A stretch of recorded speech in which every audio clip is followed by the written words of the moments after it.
and welcome to the latest installment of the Music History Project. We are going to give you some more of our favorite web clips in this episode, so stay tuned.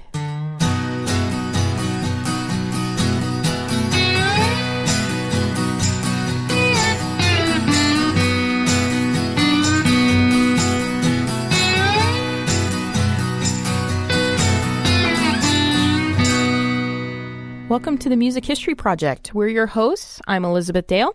And Dan Del Fiorentino. And Mike Mullins. All of our content comes from the Oral History Program, which is sponsored by NAM, the National Association of Music Merchants. And that is a program that is over 3,000 interviews and constantly growing. If you want to check out any of our content or any of the other interviews that aren't featured, please check out our website at www.nam.org/library. So this is exciting. This is our second installment of the concept of picking our own favorite segments of interviews known as a web clip up on the NAM website. And it's exciting because this is sort of back behind the scenes stories or reasons why we think we wanted to share these particular ones. I thought the first one went off so well that we decided to do a second. And as always, I think it should be a tradition, since this is the second installment. Mike should explain what a web clip is. Hooray. Well, I'm glad you asked again, Dan. A web clip is basically the part of a interview that we post to our website. So the interviews usually range between 45 minutes and several hours.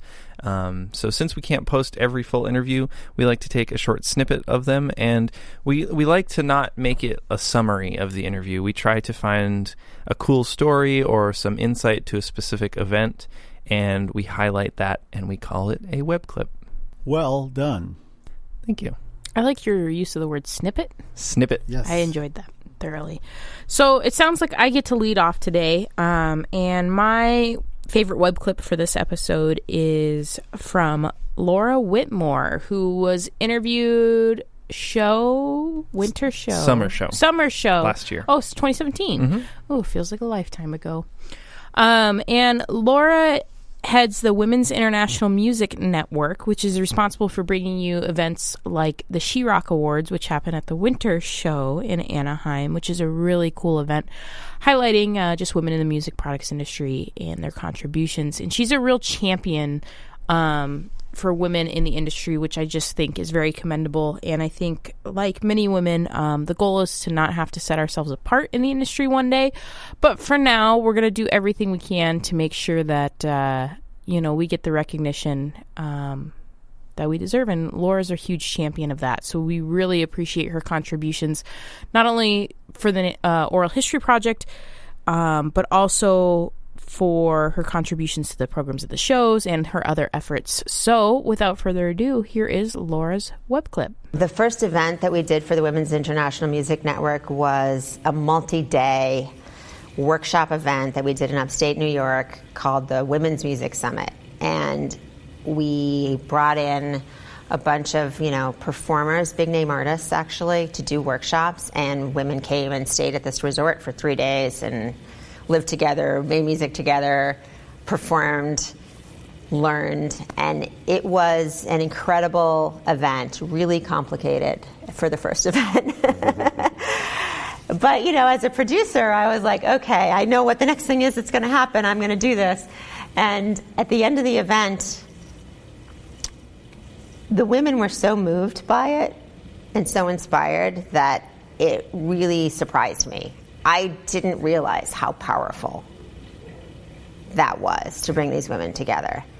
And that sort of launched me on the path to create the Women's International Music Network. I was like, wow, there's power here. There's power to change. I know that some people's lives were completely changed from that event. And so, shortly after that, we conceived of the She-Rocks Awards and the Women's International Music Network, which sort of came to be together because I wanted to do the She-Rocks Awards, and I felt like it can't just be an award show. There has to be more to it than that. And so the Women's International Music Network was started as a home for the She-Rocks Awards. But then, it became so much more than just that award show. So the very first She-Rocks Awards, I guess it was 2012, was a breakfast. We sort of felt like, well, it's the cheapest meal of the day.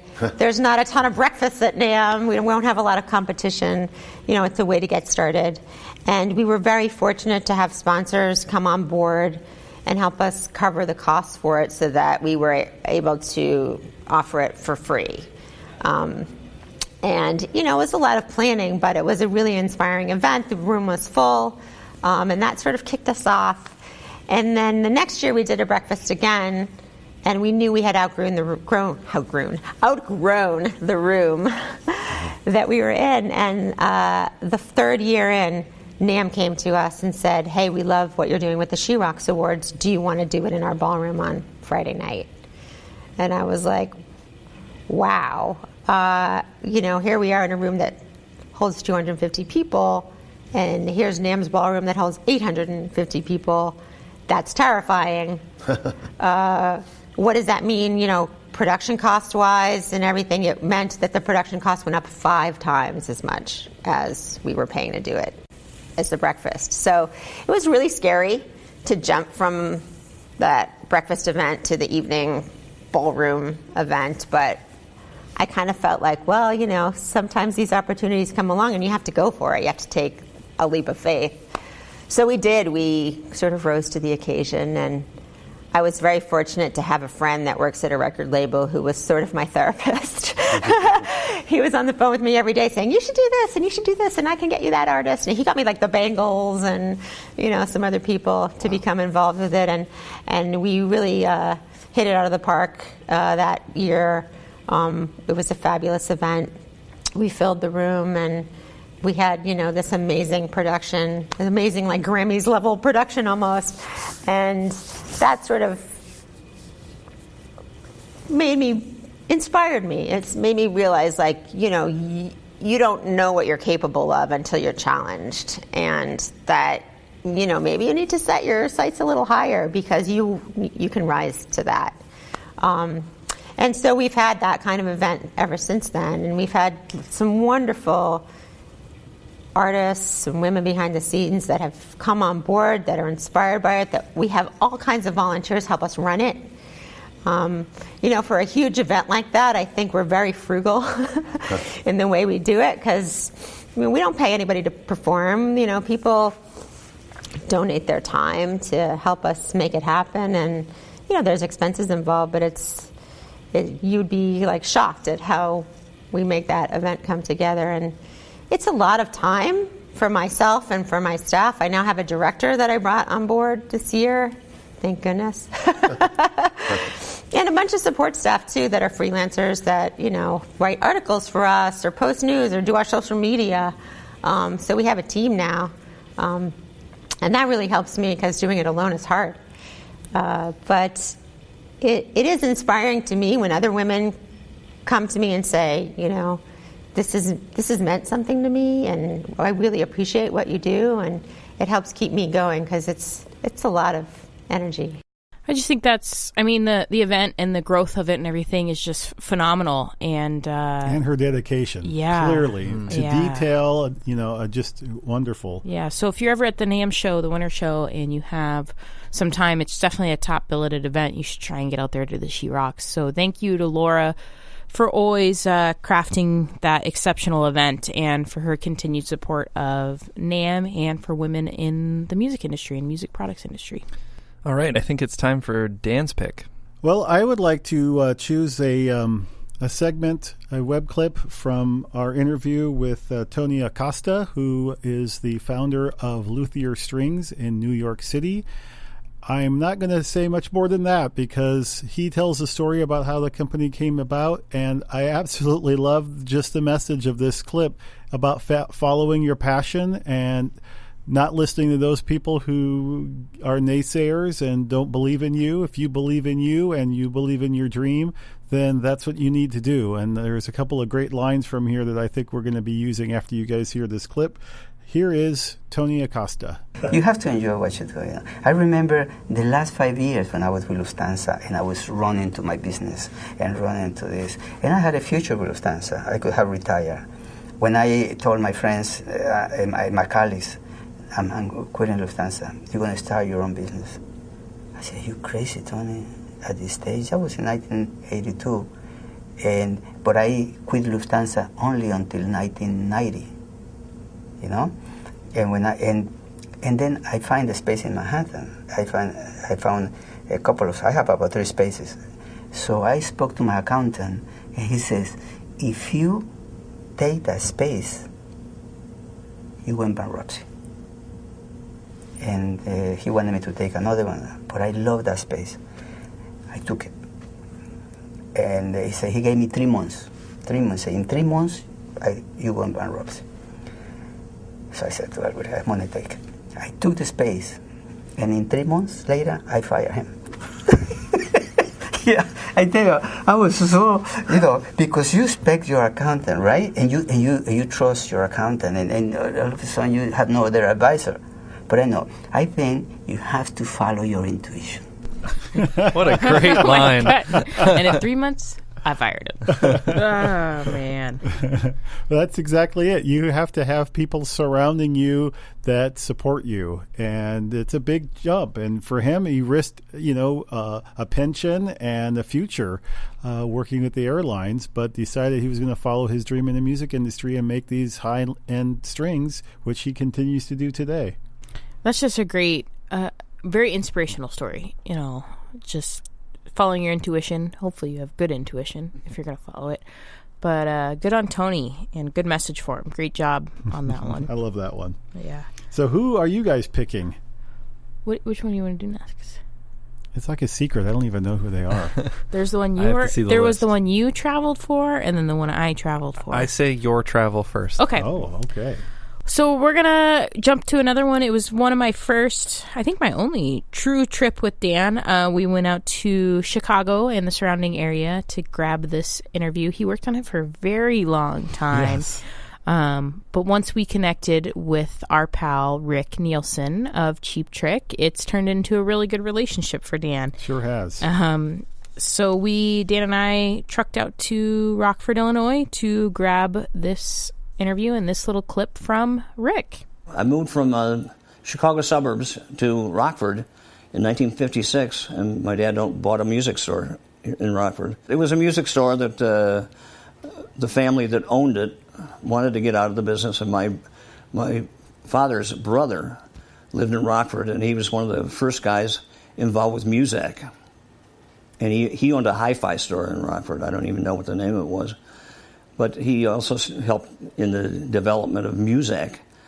And he said, Ralph, you got to get out of this, just singing for your living. There's a music store out here. And so we packed up, and I lived at the Flying Saucer Motel in Rockford for about 3 months until they bought a house. From there, my father started to get heavily into band instruments, in pianos and in organs and guitars. He was the Martin dealer. The Gibson dealer and Fender dealer were already taken in the area, so he had to get stuff that he could sell. And I helped bring in some really great stuff and some really awful stuff. I helped him get Vox. Vox, it's what's happening. I'm actually in an ad in the senior yearbook of my high school with my band. We're all playing Vox, and we all look really ready to go nowhere. But it was like, they had that stuff, and my dad really he dealt mainly, people used to trade their guitars in. Nobody had two, a few people, of course, did. But people would always trade up.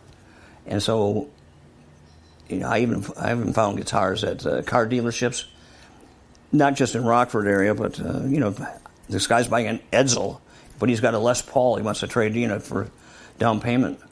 They would call the music store, and it's like, hey, let me go take a look at it. So you could get cool stuff because the auto dealers didn't want it, and I always liked to use guitars because they were cheaper. You could afford them, right? Buy new ones, and why would I buy a new one that's only going to get beat up? I like the beat-up stuff. It was, like, once again, cost factor. So that's how I started getting guitars. I mean, my first Les Paul I didn't buy from him. I bought it in Rockford at a bookstore, the A bookstore. $65 in 1965. I bought my first Les Paul. I didn't even know at Les Paul whether it was acoustic or hollow body, or I didn't know anything about it. But I'd heard about it because that's what the Yardbirds and the Rolling Stones had Les Paul. So I got that, and I could afford a $65 55 Les Paul, and I still have it to this day. And that 55 Les Paul is probably worth more than his house. Well, it was amazing because the interview was conducted at his place, and he's just got it's almost like a showroom. Yeah, the amount of is. stuff he's Absolutely. guitars and amps and stuff like that he's collected over the time, and he was nice enough to take time out of his day to show us a little bit of his collection. You know, we didn't get to see everything, obviously, but it's pretty impressive. yeah, Because he has one of the largest guitar collections ever. Absolutely, Right? without doubt. and he's pretty active with trading and selling and buying and stuff like that. So it's a rotating kind of collection and stuff like that, which is pretty cool.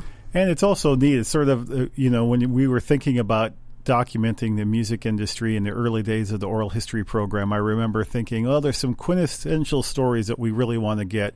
Everybody sort of thinks about the kid like Mike growing up in the music store, who around all the instruments you ever wanted and can play and hang out and be neat to document some of those stories, especially any of those who went on to have a career in the music industry or became a musician. And so there you go. Yeah. Yeah, Prime example. Yeah, it's kind of twofold for us there, so it worked out real well. Really neat. All right, Dan, what do you got next? Okay, so next I thought we would do a little segment from our interview that was in Del Mar a few years ago with Brian Setzer, one of the founders of the Stray Cats, all-around great musician and loyalist to the Gretsch Guitar Company, great guy. And, this one took a little while to get the interview. In fact, kind of a funny story is we kept asking his people, we want to do this interview. We want to do this interview. I think maybe about 6 or 7 years in a row. And about the time that Scotty Moore, the great guitarist for Elvis, passed away, I said, let's switch our request a little bit and just ask if he wouldn't mind commenting on Scotty Moore, because I know that Brian Setzer was a huge fan, as I am, and I thought maybe he could give us some comments. Well, they didn't even, the manager that we talked to didn't even take it to Brian. They were like, oh, he'd love to talk about it. Let's do it.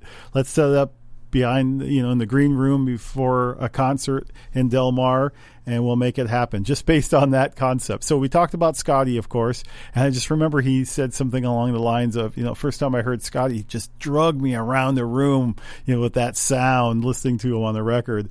I thought it was a great image. And it was a great interview. And, just to give you my point of view, I've done a lot of interviews with people who have been interviewed a lot. B.B. King is one that comes to mind, Herbie Hancock, Quincy Jones. And in those interviews, we're always trying to capture something that hasn't already been captured. And that's sort of the icing on the cake. Of course, we want to get those quintessential stories like B.B. King talking about Lucille, his famous Gibson guitar, but it's also neat when you can get him talking about things that they don't normally cover or haven't well documented in other interviews. So it's sort of always a pat on the back when somebody says, gosh, nobody's ever asked me that before. It's for my world, that's kind of a grand slam. So that's one of the reasons I like this clip. But the other reason is he's just a really nice guy. And after meeting him and hanging out with him, I don't think I've put down any of his music since. I just get more and more deep into the different facets, not only the big band stuff that he did and the rockabilly movement that he continued to ride that great wave, but some of the compositions that he's done in recent years. Just fascinating, talented guy. And so I picked for my next clip, Brian Setzer. Do you have memories of going to music stores when you were a kid? Like, did you ever get the Manny's or anything like that? That's a great question. I've never been asked that. Oh, heck, man. I remember just, taking the bus all the way up, way past my zone, out all the way to Hempstead. And, just so I could see guitars. And there was another guy named Gary. We had a shop called Grayson's Music. And, I would go there just because this older guy, Gary, would go, but he would fix the guitars and he would talk to us young guys and he'd give us, a guitar to play, and that was such a big deal for us, to play a real Telecaster or something, or, a Les Paul. We couldn't afford those and he would let us play it, so it was a big thing. We did that all the time, or to go to Manny's or something on 48th Street. That was the big thing, to go to Manhattan, and actually get into those shops.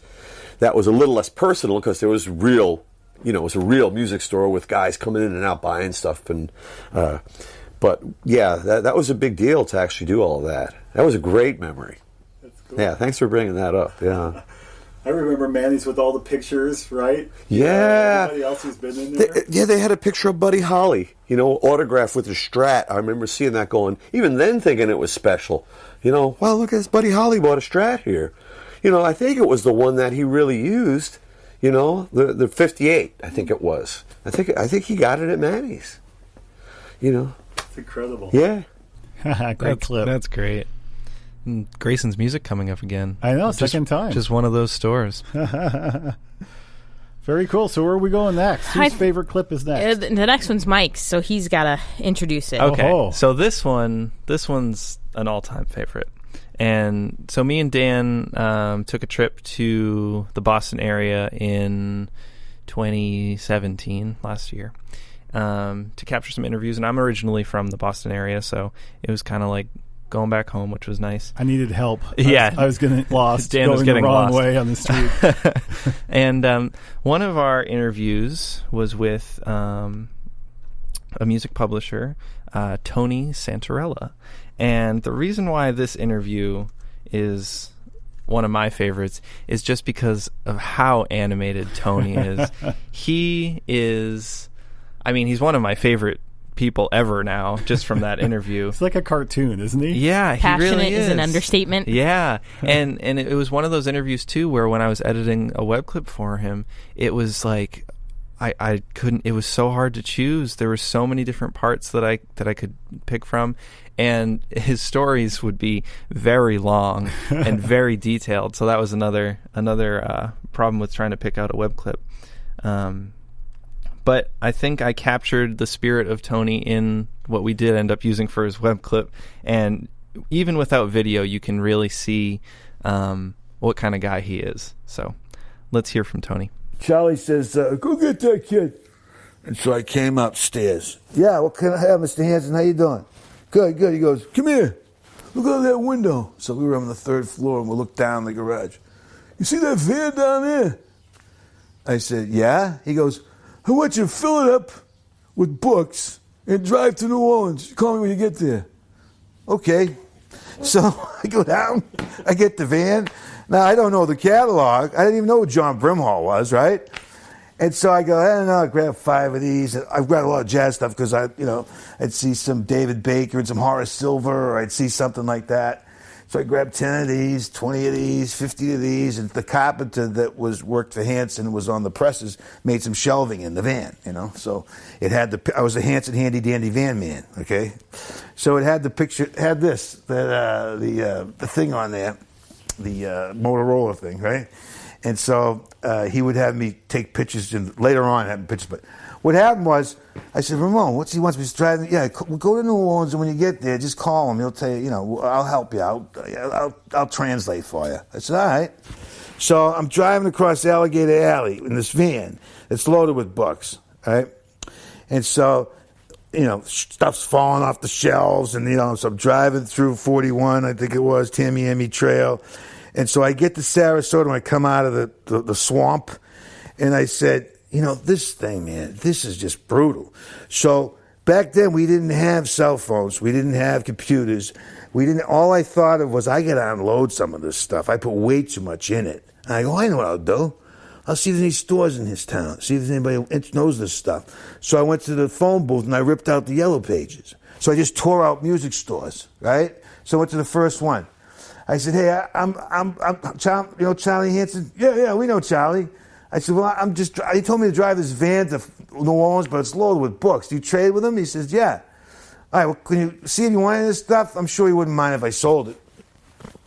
So the guy comes out, oh, wow. Grabs 5 of these, 6 of these, 8 of these, 10 of these, 3 of these. And I'm going, oh, this is awesome, man. This is awesome. I'm going, this is fun. I'm going, and so he grabbed, so the next stop, I'm thinking, man, wouldn't it be great if the van was empty when I got to New Orleans, right?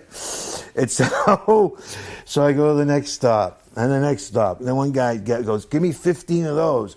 I said, give me 5 of those. It'll work, 5. And I said, now, why are you buying 5 of those? He goes, well, see, this tune right here, 3 Blind Mice, they did it in E flat. So the kids learn the black keys. They go, oh, yeah. So the next stop, the guy looking at the books, I said, oh, he goes, yeah, give me a couple of those. I said, 2. I said, the guy down there just bought 5. He got an E flat. He got row your bows. Come on. He goes, all right, let me take that. So I go all the way up. So then I go Sarasota. I go, all the way up Clearwater, Tampa, all the way up and around. I bang on the left. I come down to New Orleans. I pull in New Orleans. And now, mind you, I didn't have a credit card, so I was just a kid, right? You don't have credit cards then. So I just had the cash. And so I called Miami. So, hold on, Mr. Hansen's been asking for you. I said, oh, he has? Oh, well, okay. So he gets on the phone. Hey, where are you? I said, I'm in New Orleans. Where the hell you been? I said, well, I've been selling books. I couldn't drive the truck no more. It was like I was going to need new tires. He goes, well, what do you want?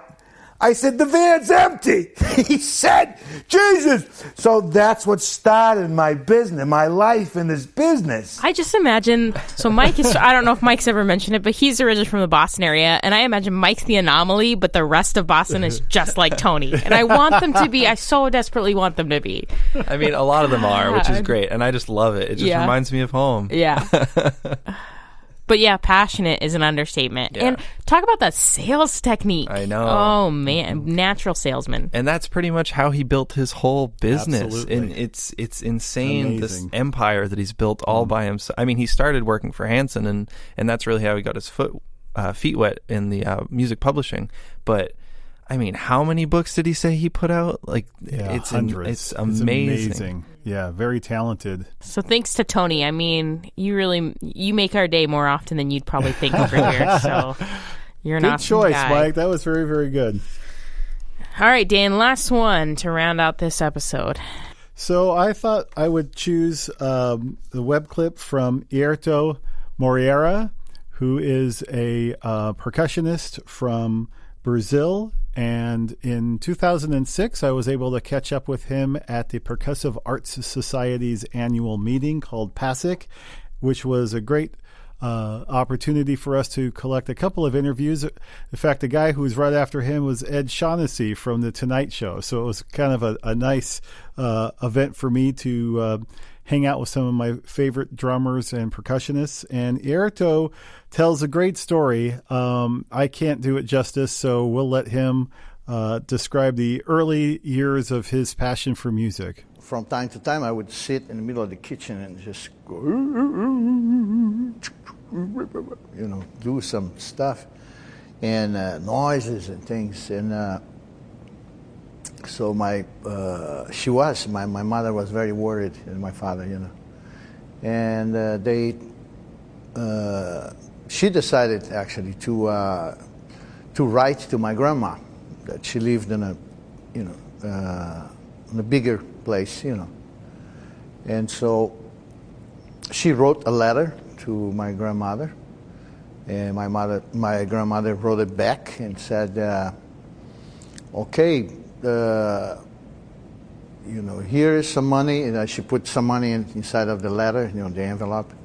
Said, here is some money for you to take the bus, and then you bring Ierto here, and we can watch him, observe him, and we'll take him to the doctor or to a hospital or whatever, And so we went.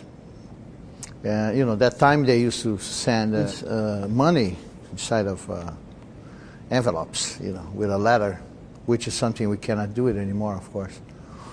And when we got there, we got to her house, and The first day was okay. Nothing happened. The second day, okay.